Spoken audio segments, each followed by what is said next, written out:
Un grand nombre de personnes affectées par le conflit au Soudan ont fui Khartoum pour se réfugier dans l'état d'Al Jazira, situé dans le centre-est du pays. Leila Al-Rachid, enseignante dans une école du sud de Khartoum, fait partie des personnes qui ont fui la capitale. Elle explique qu'elle a été contrainte de trouver refuge dans le camp de Wad Madani, la capitale de l'État, en raison des bombardements incessants à Khartoum.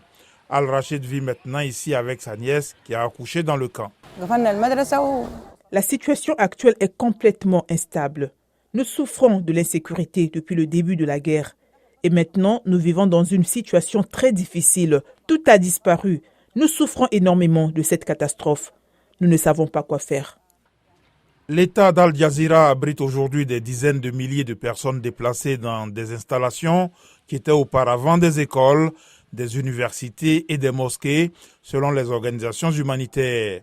La plupart de ces institutions transformées en centres d'accueil sont gérées par des civils et d'autres organisations humanitaires, mais certaines personnes souffrant de problèmes de santé, comme Babou Ali Ismaël, disent qu'elles manquent de soins médicaux.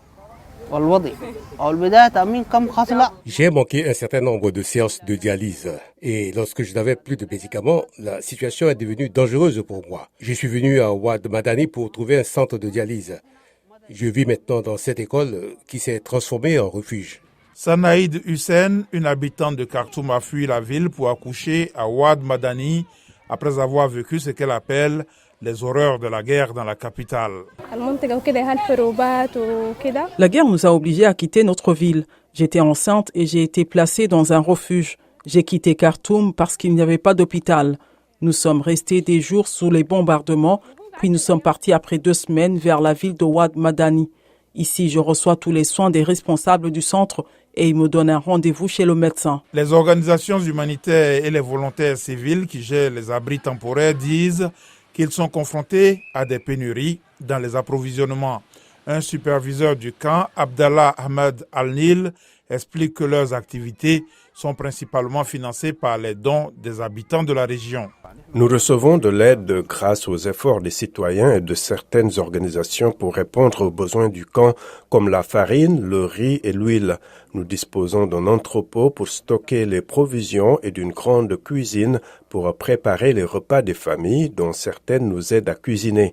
Nous avons aussi désespérément besoin de médicaments car nous avons un grand nombre de diabétiques et de patients souffrant de tension artérielle, en plus des patients atteints de cancer et des femmes enceintes qui ont besoin de médicaments spéciaux. Les personnes déplacées espèrent qu'un semblant de paix reviendra au Soudan et soulagera leur situation actuelle.